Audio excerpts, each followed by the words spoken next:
জাতীয় রাজনীতি ও আগামী নির্বাচনের উপর যোগসু নির্বাচনের ফলাফলের বিরাট প্রভাব শুরু হয়ে গেছে। বিয়ন্ড রিজনেবল ডাউট, কোনো সন্দেহ সংশয় নেই, কোনো জল্পনা কল্পনা নেই, যোগসু নির্বাচনেই আগামী জাতীয় নির্বাচনের পথ দেখাবে। আগামী জাতীয় নির্বাচনের ফলাফল যোগসুর মতোই হবে। এটা তারেক রহমানও জানতেন, যার ফলে তারেক রহমান শিবিরকে পরাজিত করতে তার সর্বশক্তি ব্যয় করেছেন, কিন্তু পারেননি।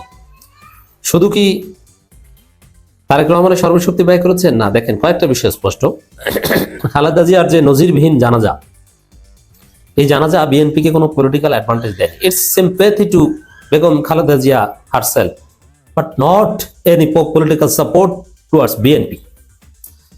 খালেদা জিয়ার প্রতি রেসপেক্ট, ভালোবাসা, আবেগ এবং বিএনপির প্রতি রাজনৈতিক সমর্থন যে এক নয়, জগন্নাথ বিশ্ববিদ্যালয়ের ছাত্র সংসদ নির্বাচন থেকে সেটা প্রমাণিত হয়েছে। এই জগন্নাথ বিশ্ববিদ্যালয়ের শিক্ষার্থীরা যারা ভোট দিয়েছে, এরা প্রায় সবাই, যেহেতু ঢাকার মধ্যে, অনেকগুলো গাড়ি নিয়ে বিভিন্নভাবে খালেদা জিয়ার জানাজায় অংশগ্রহণ করেছে। তো যারাই খালেদা জিয়ার জানাজায় অংশগ্রহণ করেছেন, তারা সবাই রিয়াজুলকে ভোট দিয়ে এসেছে বা শিবির প্যানেলকে ভোট দিয়ে এসেছে। ছাত্রদল, বিএনপি, তারেক রহমানের ক্যান্ডিডেটকে ভোট দেয়নি। এখান থেকে একটা বিষয় স্পষ্ট যে জাতীয় রাজনীতিতে খালেদা জিয়ার প্রতি জনগণের যে ভালোবাসা আর বিএনপির প্রতি ভোট, বিষয়টা এক নয়। খালেদা জিয়ার জানাজায় যারা গিয়েছে তাদের অধিকাংশ বিএনপিকে ভোট দিবে না। খালেদা জিয়ার জানাজায় তো একটা বড় অংশ ছিল জামাত শিবির, তারা তো বিএনপিকে এমনিতে ভোট দিবে না। সুইং ভোটার যারা, তারা দিবে না। জাতীয় রাজনীতির হিসাব স্পষ্ট হয়ে গেল যোগসু থেকে, এবং টানা এই পঞ্চম ছাত্র সংসদ নির্বাচন থেকে ছাত্র দলের পরাজয়ের মধ্য দিয়ে, যে বিএনপিকে এদেশের মানুষ, মিডল ক্লাস কেউ নিরাপদ মনে করে না। আপনি জরিপ করেন, আপনি ভুয়া জরিপ করে ধরা খেয়েছেন। দেখেন আল্লাহর খেলাটা কত সুন্দর। বিএনপি ভুয়া জরিপটা প্রচার করেছে বিএনপির দালাল মিডিয়াগুলো, তার একদিন পরেই বা 1.5 দিন পরেই যোগসু নির্বাচনে বিএনপি ধরাটা খেয়েছে। এর মানে ওই জরিপ যে ভুয়া, ওই জরিপ কোনো হাইপই তৈরি করতে পারেনি, ওটা মুহূর্তেই মাটির সাথে মিশে গেছে। আসল জরিপ তো যোগসু নির্বাচন।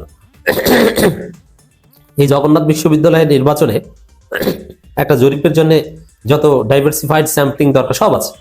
কারণ জগন্নাথ বিশ্ব, এই ধারণাও এখান থেকে দূর হয়ে গেল যে না, তারেক রহমান আসছে, বিএনপি জিতে যাবে, এটা মনে করার কোনো কারণ নাই। তারেক রহমান বাসায় প্রার্থীকে ডেকে নিয়ে বসিয়ে দিয়েও শিবিরকে পরাজিত করতে পারেন না। অতএব তারেক রহমানের সাথে কোনো গোয়েন্দা সংস্থার প্রধানের মিটিংয়ে তারেক রহমানকে জিতানো যাবে না। এবং শিবির যে কি পারে, শিবির যে কতটা ধৈর্যশীল, এবং শিবিরের উপর যে আল্লাহর সাহায্য, এটাও জনগণ বুঝে গেছে যে আল্লাহর সাহায্য যার পক্ষে আছে, তাকে তার বিজয় কেউ ঠেকাতে পারবে না। প্রয়োজনে অলৌকিকভাবে শিবির জামাত আগামী নির্বাচনে জিতে যাবে, জনমনে এই ধারণা প্রতিষ্ঠিত হলো। দেখেন এই জগন্নাথ বিশ্ববিদ্যালয় নির্বাচনের কে নিয়েও কিন্তু কিছু অলৌকিকত্বের প্রশ্ন এখানে এসেছে। যেমন আপনাকে বলি যে নারাই তাকবীর স্লোগান দিয়েছে শিবির প্যানেলের একজন ছাত্র দলের লোকজন। সেই স্লোগানটা তাকে ভুয়া ভুয়া বলেছে এবং মাইক কেড়ে নিয়েছে। শিবির জিতে গিয়েছে এবং ছাত্র দলের যার বিজয়টা একদম প্রত্যাশিত ছিল, খাদিজার, সেই খাদিজা পরাজিত হয়েছে এবং পরাজয়টা মারাত্মক পরাজয়। পুরো প্রতিদ্বন্দ্বিতাই করতে পারেনি। 2000 ভার্সাস 5000 ভোট, প্রায় এরকম, একটু কম বেশি। এখন অর্ধেকের কম ভোট পেয়েছে খাদিজা। এই নারাই তাকবীর আল্লাহু আকবারের কাছে হেরে গিয়েছে। এখন এটাও জনমনে প্রতিষ্ঠিত হলো জাতীয় নির্বাচনে এর প্রভাব এভাবেই পড়ছে যে বিএনপি যতটাই ওই গোয়েন্দা সংস্থা ম্যানেজ করুক আর মিডিয়া দখল করুক, আরে আওয়ামী লীগই তো গোয়েন্দা সংস্থার মিডিয়া দিয়ে টিকতে পারেনি, তো বিএনপি জিততে পারবে কিভাবে? আর শিবিরের চাইতে বড় গোয়েন্দা, শিবিরের চাইতে বড় এনএসআই পৃথিবীতে আর নাই। এবং নারাই তাকবীর আল্লাহু আকবারের কাছে কোনো গোয়েন্দা, কোনো দখলকৃত মিডিয়া, এগুলো টিকে না, কোনো ভারতীয় টিকে না। জাতীয় রাজনীতিতে এরকম একটা বার্তা পৌঁছে গেছে।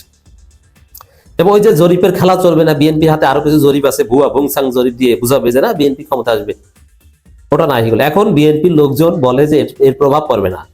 এটা বলতে যে আরো নাকানে জীবনী খায় যে প্রভাব পড়বে না, তাহলে জাতীয় নির্বাচনে ভোট দিবে কি জিন না গরু ছাগল? আরে জগন্নাথে যারা ভোট দিয়েছে তারা, তাদের পরিবার, এরাই তো জাতীয় নির্বাচনে ভোট দিবে। আর এটা যে সবচেয়ে বড় জরিপ, পারফেক্ট স্যাম্পলিং, সব শ্রেণী পেশার মানুষের প্রতিনিধিত্ব এখানে আছে জগন্নাথ বিশ্ববিদ্যালয়ের নির্বাচনে, এটাও আমি প্রমাণ করেছি। অতএব দর্শক, এটা স্পষ্ট হয়ে গেল জাতীয় নির্বাচন বা জাতীয় রাজনীতিতে যে একটা ভুল পারসেপশন তৈরি হয়েছিল যে তারেক রহমান হাইপ জিতে যাবে না, এটা দূর হয়ে গেছে। এবং আগামী নির্বাচনের ফলাফল যে এরকম হবে এটাও মোটামুটি স্পষ্ট হয়ে গেল। বিশ্ববিদ্যালয় মোটামুটি যেহেতু ঢাকার মধ্যে কিছু ধনী পরিবারের সন্তান আছে, একদম গরিব পরিবার আছে, হিন্দু আছে, খ্রিস্টান আছে, জামাত আছে, বিএনপি আছে, চরমোনাই আছে, বরিশালের আছে, টেকনাফের আছে, তেঁতুলিয়ার আছে, বাগেরহাটের আছে। মানে অঞ্চল ভিত্তিক স্যাম্পলিং বলেন, দল ভিত্তিক, ধর্মভিত্তিক, নারী পুরুষ, ম্যাচে থাকা আছে, অভিজাত ফ্ল্যাটে থাকা আছে, পুরান ঢাকার আছে, নতুন ঢাকার আছে, চরের ওপারের আছে, নৌকায় আসে এরকম আছে, ব্যক্তিগত গাড়ি নিয়ে আসে এরকম আছে। কত সুন্দর স্যাম্পলিং দেখেন, এর চাইতে শ্রেষ্ঠ জরিপ এবং আপনি পৃথিবীর ইতিহাসে সবচাইতে বড় জরিপ তাতেও ভোটার থাকে আর কত, মানে কতজনের কাছ থেকে স্যাম্পলিং নেয়। 13 কোটি ভোটারের 13,000 দিয়ে করলে তখন ওটা হচ্ছে সবচাইতে বড় জরিপ, আর এখানে 17,000 ভোটার। আপনি চিন্তা করেছেন? অতএব জরিপের আব্বা, সবচেয়ে অভিজাত জরিপ এই জগন্নাথ বিশ্ববিদ্যালয় ছাত্র সংসদ নির্বাচন। এই জরিপ থেকে স্পষ্ট হলো আগামী নির্বাচনে বিএনপির জেতার চান্স নেই। এবার আসেন জাতীয় নির্বাচনের প্রভাবটা কি। প্রভাব বা ফলাফল হচ্ছে, তারেক রহমান আসার পর দেখেন জনগণের মধ্যে এমনিতেই কোনো পরিবর্তন ছিল না। তারেক রহমান, খালেদা জিয়া এদের প্রতি সিম্পথি অনেকের, কিন্তু not political support, not vote.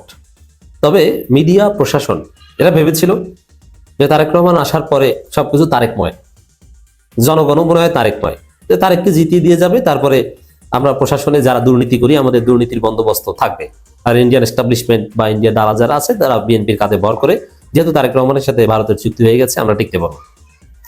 কিন্তু ওই এজেন্সিগুলো, জাতীয় মিডিয়াগুলো সবার কাছে বার্তা পৌঁছে গেল যে জনগণের উপর কোনো আলাদা প্রভাব পড়েনি। জনগণ আগেও যেরকম বিএনপিকে ঘৃণা করতো এখনো ঘৃণা করে। বিএনপি মানুষ আওয়ামী লীগ মনে করে, বিএনপি ইজ ভারপ্রাপ্ত আওয়ামী লীগ। আর মিডিয়া দিয়ে তারেক রহমানের পক্ষে হাইপ তুললে, ফুলিয়ে ফাঁপিয়ে, এতে ভোটের রাজনীতিতে কোনো প্রভাব পড়ে না। গোয়েন্দা সংস্থা কিচ্ছু করতে পারবে না, জনগণ যাদেরকে ভোট দেবে সে বিজয়ী হবে। এই ধারণা, এই পারসেপশন জনমন এস্টাবলিশড হয়ে গেল।